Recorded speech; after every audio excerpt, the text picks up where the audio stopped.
우리 시간 주님 찬양하며 나가기로 원합니다. 찬송 은혜의 강가로라는 찬양과 내 진정 사모하네 우리 찬양 같이 부르도록 하겠습니다.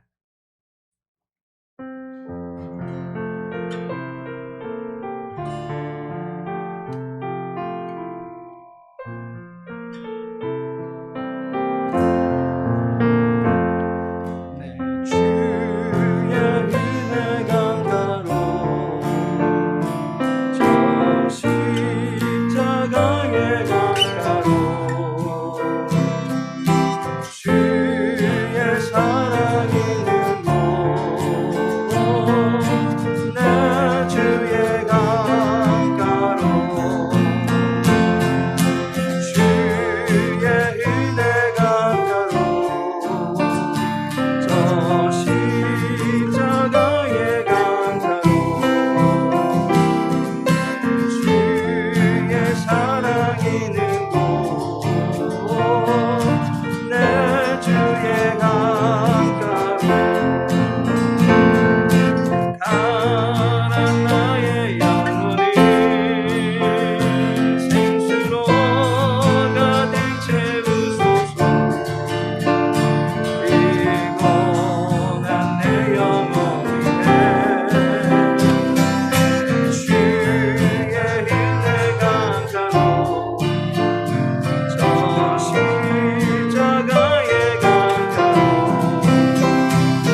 제목도 드리시겠습니다.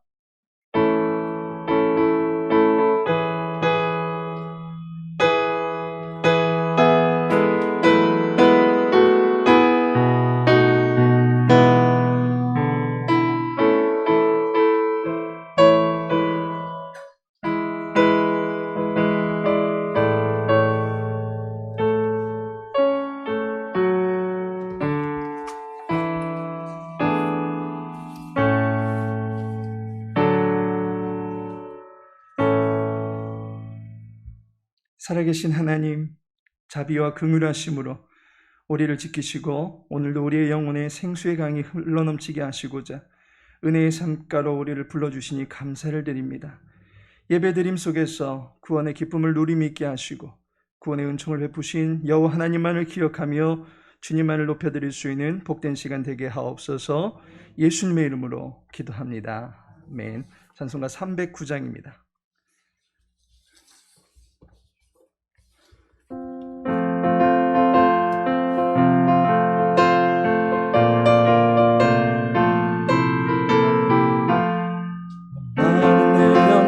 주가 힘이 허락한 귀한 영생수 주여 갈망합니다. 그 약속 따라서 일서 간구하오니 오 주여 내 기도 들어주소서. 예수의 사랑 바다 물결같이 내게 임하니 영광의 물결에 온전히 쌓여서 내 영혼의 없도다. 주 내게 약속한 큰 비 내려주시라. 그때의 저 구름 건너편에 떠올라 그 귀한 징조가 내게 밝히 보이니 나 힘을 다하여 주께 간구합니다. 예수의 사랑 바다 물결같이 내게 임하니 영광의 물결에 온전히 쌓여서 내 영혼의 기쁨 한량없도다. 그때의 손앞이 지금 흡족히네. 원의 큰 강물 흘러 차고 넘쳐서 내 주한 모든 죄 모두 씻어버리니 나 지금 은혜를 충만하게 받았네. 예수의 사랑 바다 물결같이 내게 임하니 영광의 물결에 온전히 쌓여서 내 영혼의 기쁨 한량없도다. 그 차고 넘치는 주의 은혜의 물결 힘차게 밀려와 내게 만족합니다. 오 할렐루야로 주를 찬송하오니 내 맘의 기쁨이 항상 충만함이라. 예수의 사랑 바다 물결같이 내게 임하니 영광의 물결에 온전히 쌓여서 내 영혼의 기쁨 한량없도다. 이 시간 우리를 대표하여 문미자 집사님 기도하시겠습니다.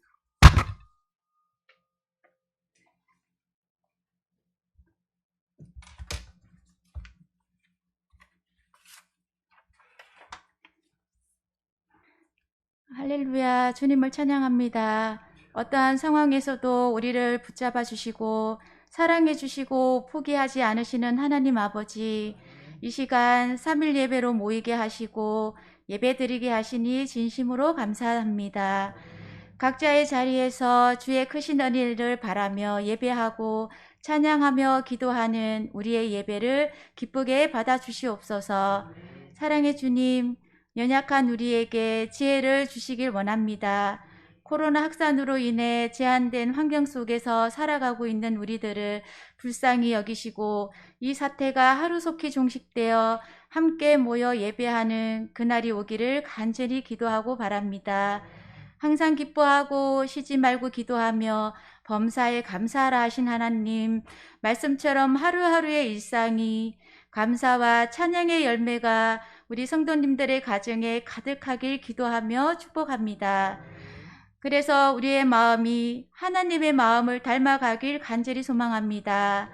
지키시고 보호해 주시는 하나님 아버지, 이 시간 저희 광명 창성교회를 위해 기도합니다.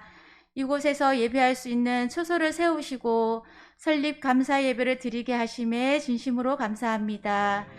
이후에 남아있는 모든 절차도 주님의 은혜 가운데 잘 마무리되게 하시고 지금은 작지만 이후엔 하나님이 쓰시는 강한 교회로 세워지게 하옵소서. 예배가 살아있는 교회, 주님의 복음을 전하는 교회, 사랑스러운 우리 아이들이 마음껏 하나님의 말씀을 더불어 살아가는 그런 교회, 섬김과 봉사로 서로 사랑하며 교제하는 그런 교회가 되기를 간절히 소망합니다. 이를 위해 애쓰시는 목사님, 저희 장로님, 권사님, 집사님들이 모두가 한 마음 한 뜻이 되어 섬겨가는 교회가 되게 하옵소서. 하나님의 말씀과 기도로 거룩하여지는 교회가 되게 하옵소서. 우리가 보지 못하는 것까지도 보시는 주님, 우리의 연약한 부분까지 보살피시사 기도할 때마다 하나님의 마음을 갖게 하옵소서. 광명창송교회 모든 성도님들의 건강도 지켜주시길 기도합니다. 코로나로부터 안전하게 하시고 아픈 몸, 아픈 마음 치유되고 회복되어서 주님 앞에 예배할 때 간절히 정말 하나님을 찾을 수 있는 그런 시간이 오기를 간절히 기도합니다. 사랑하는 주님, 오늘도 말씀 전하시는 강동기 담임 목사님을 축복하시며 기도합니다. 말씀을 준비하시어 전하실 때마다 성령의 능력을 더하여 주시고 생명의 말씀을 전하게 하옵소서. 저희들은 그 말씀을 귀로 듣고 삶으로 실천하며 살아가게 간절히 기도합니다. 광명 창성교회를 말씀과 기도가 충만한 교회로 이끌어가는 선한 목자가 되시길 기도하며 축복합니다. 목사님 항상 지치지 아니하도록 건강을 지켜주시고 그 가정 위에도 복의 복을 더하여 주시길 원합니다. 사랑하는 주님, 주님 안에 거하는 우리들의 삶이 항상 기쁘고 감사한 일상이 되어지길 간절히 소망하며 예수님의 이름으로 간절히 기도드립니다. 아멘.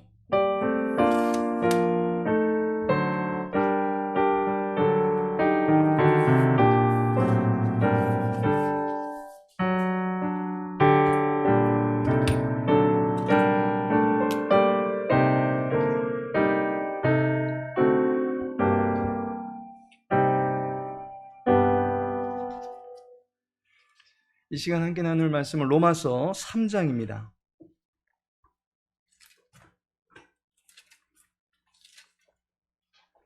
로마서 3장 19절에서 24절까지의 말씀입니다. 로마서 3장 19절에서 24절까지 우리 함께 읽도록 하겠습니다. 우리가 알거니와 무릇 율법이 말하는 바는 율법 아래에 있는 자들에게 말하는 것이니 이는 모든 입을 막고 온 세상으로 하나님의 심판 아래에 있게 하려 함이라. 그러므로 율법의 행위로 그의 앞에 의롭다 하심을 얻을 육체가 없나니 율법으로는 죄를 깨달음이니라. 이제는 율법 외에 하나님의 한 의가 나타났으니 율법과 선지자들에게 증거를 받은 것이라. 곧 예수 그리스도를 믿음으로 말미암아 모든 믿는 자에게 미치는 하나님의 은이 차별이 없느니라. 모든 사람이 죄를 범하였음에 하나님의 영광에 이르지 못하더니 그리스도 예수 안에 있는 속량으로 말미암아 하나님의 은혜로 값없이 의롭다 하심을 얻은 자 되었느니라. 아멘. 오늘은 본문의 말씀을 통해서 하나님의 은혜로라는 제목으로 함께 은혜 나누고자 합니다. 하나님의 은혜로라는 제목을 들으니까 이 찬양이 생각이 나지 않습니까?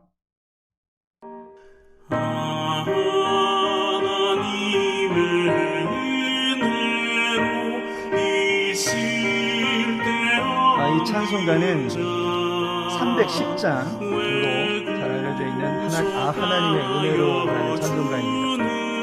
이 찬송가의 작사가는 다니엘 웹스터 히틀이라고 하는 사람입니다. 그는 21살의 나이에 남북전쟁에 참전하게 됩니다. 그 전쟁에서 그는 한쪽 팔을 잃게 됩니다. 젊은 나이에 팔을 잃었으니 얼마나 상실감이 컸겠습니까? 그 마음을 잊어보고자 입대하던 날 어머님께서 배낭에 넣어주셨던 성경책을 읽으면서 병상 생활을 하고 있었습니다. 어느 날인가 큰 부상을 당한 젊은 병사 하나가 사경을 헤매고 있는 것을 보았습니다. 그를 돌보던 간호사가 늘 성경을 읽고 있던 히틀에게 찾아와서 한 가지 청을 하게 됩니다. 저기 죽어가는 저 사병을 위해서 기도해 주세요. 그 순간 히틀은 자기 자신이 누군가를 위해서 기도해 줄 만큼 대단한 믿음의 소유자는 못 된다라는 생각이 들었습니다. 그래서 그 기도 요청을 거절하게 됩니다. 하지만 죽어가는 그 병사를 보고 있자니 안타까운 마음이 들어서 기도를 주저했던 자신의 모습을 회개하고는 그를 위해서 더듬거리면서라도 기도하기 시작했습니다. 그 기도가 끝나는 순간 그 병사는 가쁘게 몰아치던 숨이 고요해졌습니다.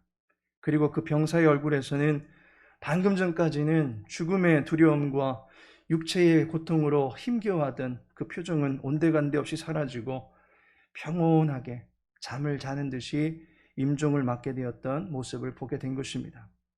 휘틀은 자신의 더듬거리는 기도임에도 불구하고 한 사람의 앞길에 평안을 허락해 주신 하나님을 그 순간 만나게 됩니다. 다른 사람처럼 두 손을 모아서 기도할 수 없는 처지입니다. 그저 상대방의 처지를 불쌍히 여기면서 마음을 모아서 기도 드린 것뿐입니다. 그렇다고 유창한 기도를 한 것도 아닙니다.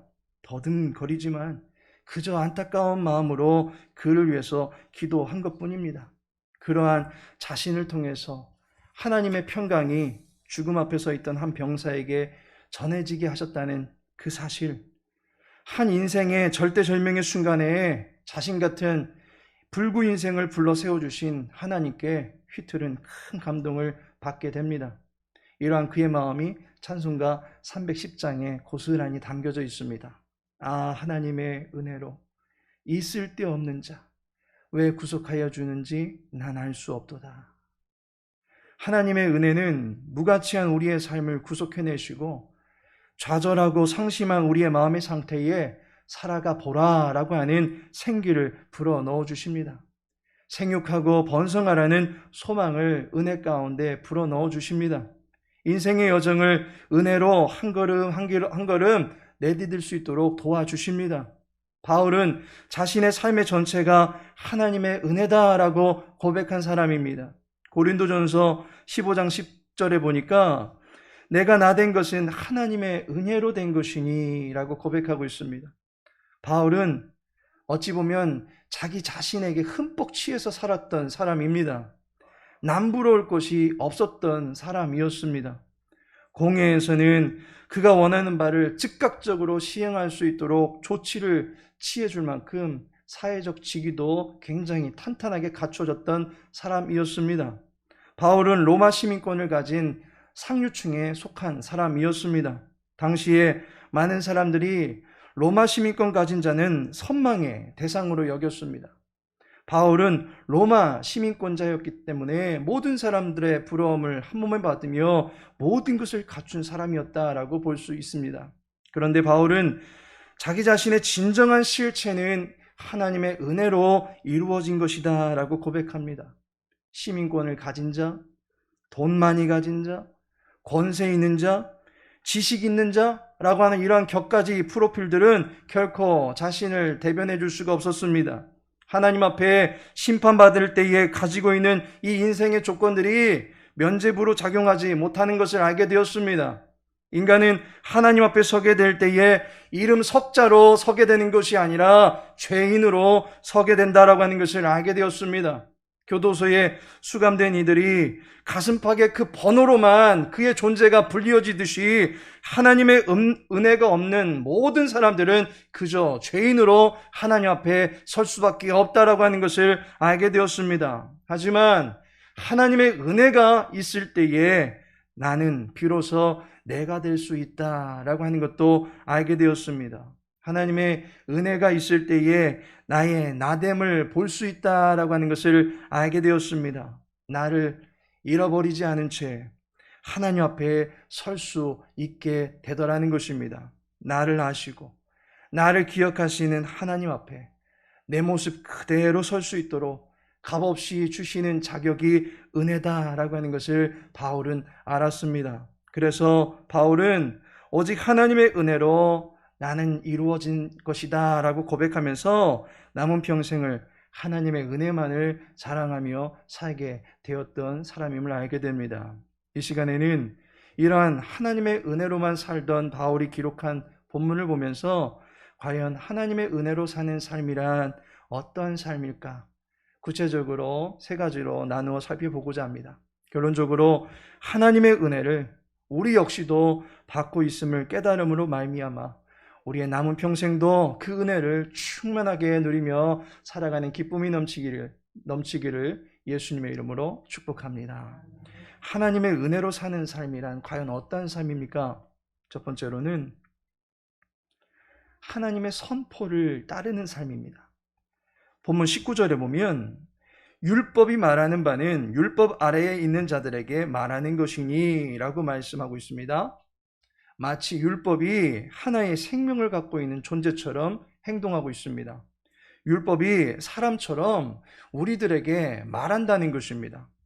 율법이 말하는 그 소리를 가만히 들어보면 우리의 인생에 대해서 매우 무력한 인생이다, 무가치한 인생이다 라고 선포하고 있는 것을 들을 수밖에 없습니다. 19절 말미에 보니까 이는 모든 입을 막고 온 세상으로 하나님의 심판 아래에 있게 하려 함이라 라고 말씀하고 있습니다.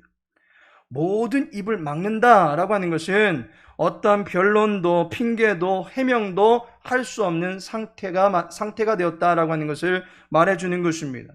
아무리 억울하다라고 할지라도 그 억울함이 먹히지 않는 상태가 된다라고 하는 것입니다. 우리에 대한 판단은 오로지 정죄뿐입니다.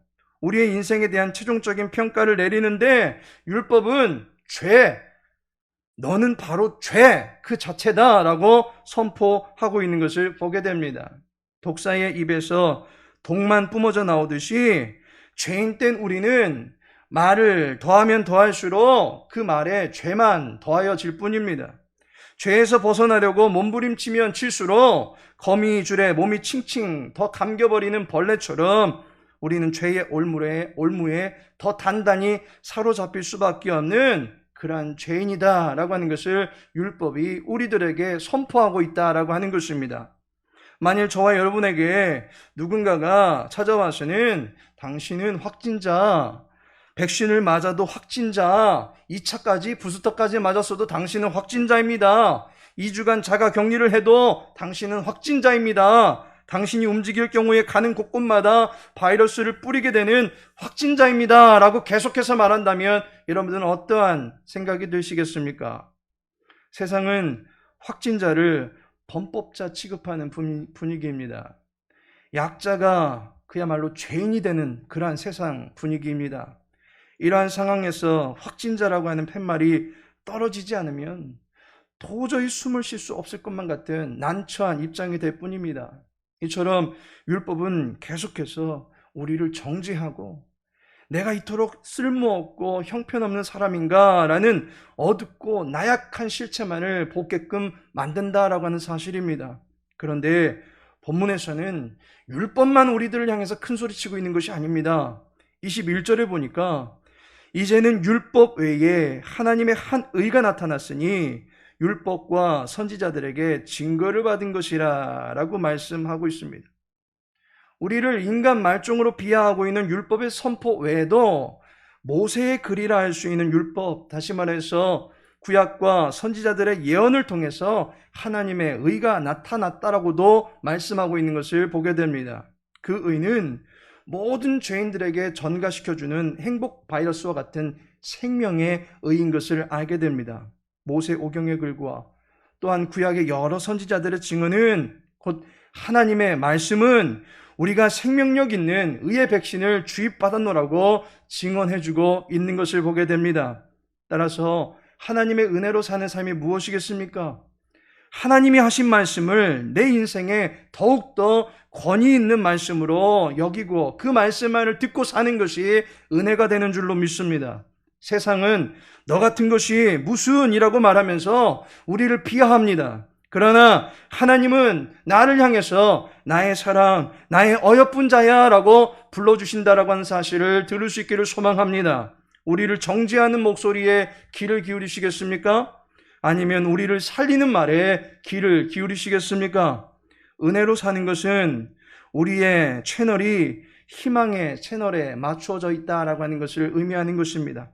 하나님의 말씀을 들을 수 있는 채널이 열리게 될 때에 우리는 죄와 사망의 길이 아닌 의를 힘입은 생명의 길로 나갈 수 있게 되는 것입니다.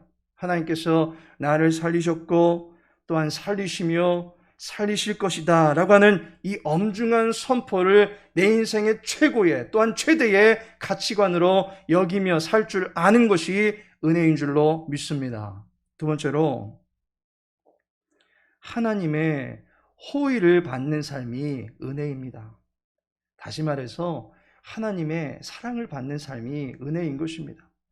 존 파이퍼 목사님은 신앙생활의 본질은 오직 은혜만 의지하여 기쁨을 쟁취하는 것이다 라고 말한 바가 있습니다.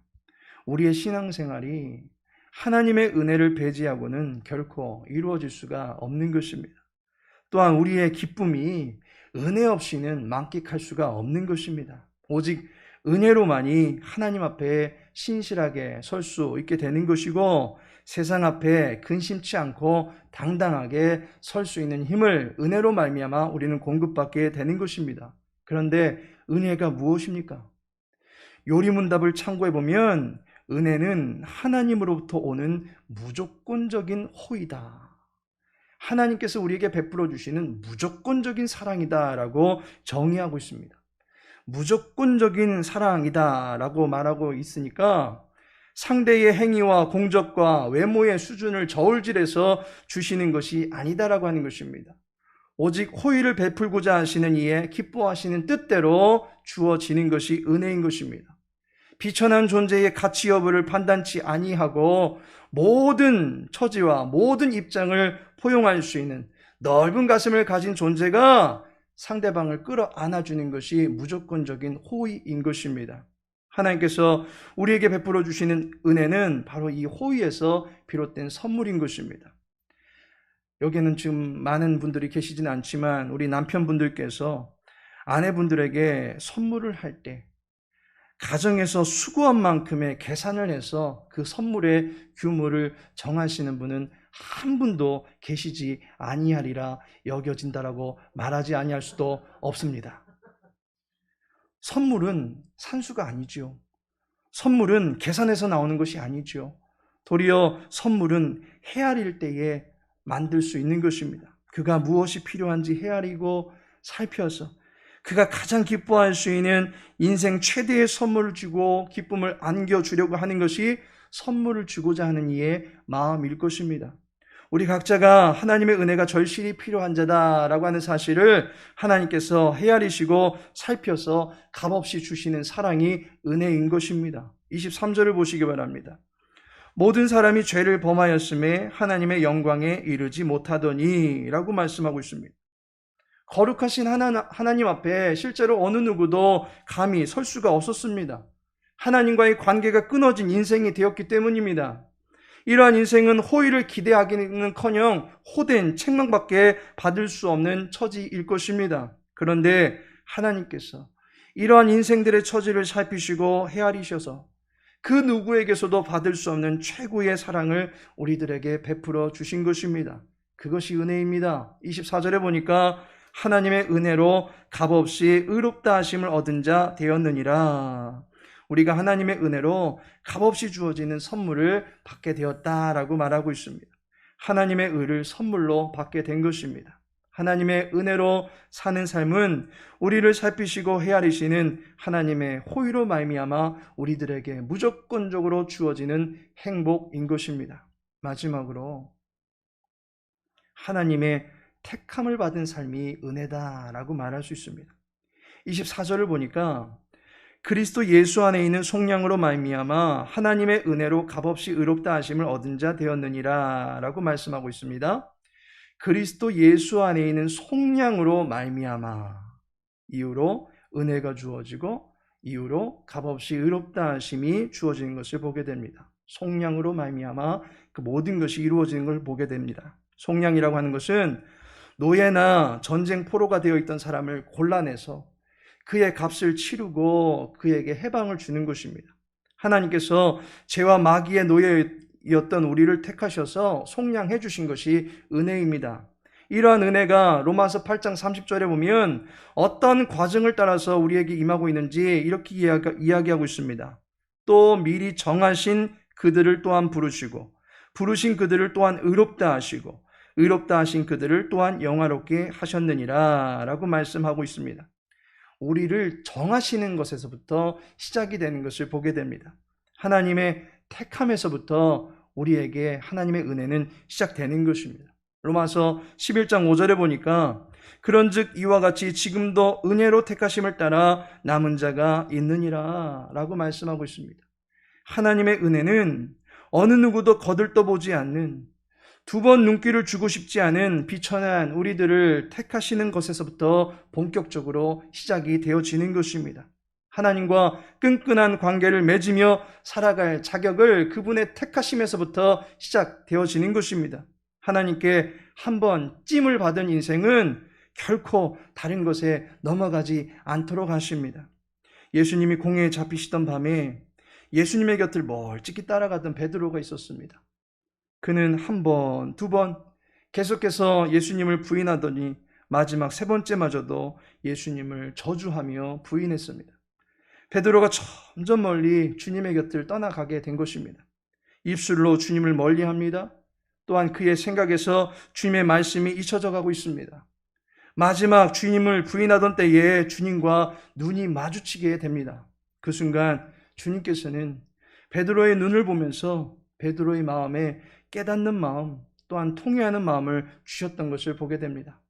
하나님의 은혜는 사람 낚는 어부가 되게 하시려고 선택하신 베드로의 그 인생을 다시금 바로잡아 주시고 주님의 백성으로 끝까지 경주할 수 있도록 붙잡아 주시고 안내해 주시는 것을 보게 됩니다. 하나님께서 사랑하시는 성도 여러분, 하나님의 은혜로 살아가는 사람, 그 사람은 잎사귀가 마르지 아니하며 푸르름을 계속해서 떨쳐나가는 그러한 청청한 나무와 같은 인생을 살아갈 수 있게 되는 것입니다. 하늘을 두루마리 삼고 바다를 먹물 삼아도 다 기록할 수 없을 만큼의 충만한 하나님의 은혜를 누리며 살아가게 될 것입니다. 또한 이후로 그 하나님의 사랑이 고맙고 또한 감격스러워서 눈물 어린 간증이 그 삶 가운데 넘쳐남을 통해서 휘틀과 같이 하나님을 찬양하고픈 주옥 같은 찬양의 간증들, 찬양의 시들, 주님 앞에 영광 올려드리게 되어지는 고백들이 그 삶 가운데 넘쳐나게 될 것입니다. 이러한 하나님의 은혜로 말미암아 기쁨을 충만하게 누리며 살아가는 복된 주의 백성들 되시기를 예수님의 이름으로 축복합니다. 우리 이 시간 찬송 하나님의 은혜로 1절만 두 번 찬양하도록 하겠습니다.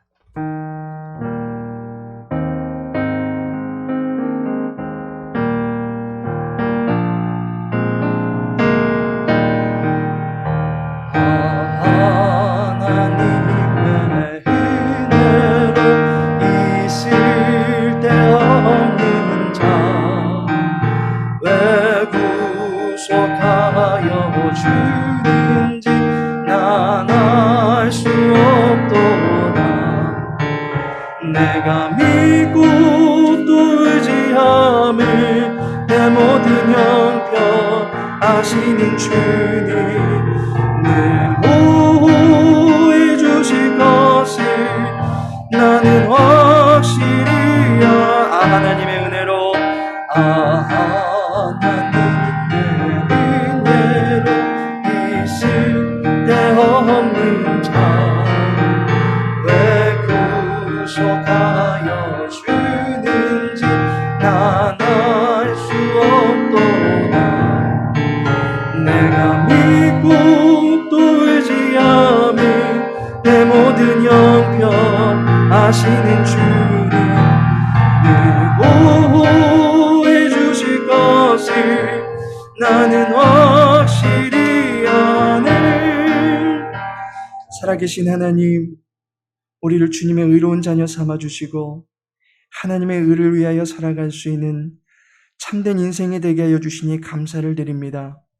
목자의 음성을 들으며 푸른 초장으로 인도함 받는 양떼와 같이 진리로 인도함 받으며 늘 구원의 기쁨을 간직하며 살아갈 수 있도록 도와주옵소서.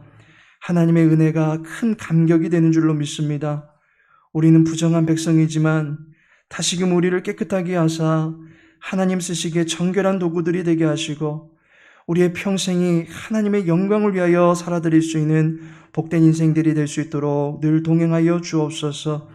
우리를 택하사 영원한 행복을 책임져 주시는 주님을 늘 찬양하며 주님 앞에 늘 감사하며 살아갈 수 있는 행복한 인생 살아갈 수 있도록 도와주옵소서. 모든 걸 주님께 의탁하며 예수님의 이름으로 기도합니다. 주기도문합니다. 하늘에 계신 우리 아버지여, 이름이 거룩히 여김을 받으시오며 나라의 임하옵시며 뜻이 하늘에서 이룬 것 같이 땅에서도 이루어지이다. 오늘날 우리에게 일용할 양식을 주옵시고 우리가 우리에게 죄 지은 자를 사하여 준 것 같이 우리 죄를 사하여 주옵시고 우리를 시험에 들게 하지 마옵시고 다만 악에서 구하옵소서. 대개 나라와 권세와 영광이 아버지께 영원히 있사옵나이다. 아멘.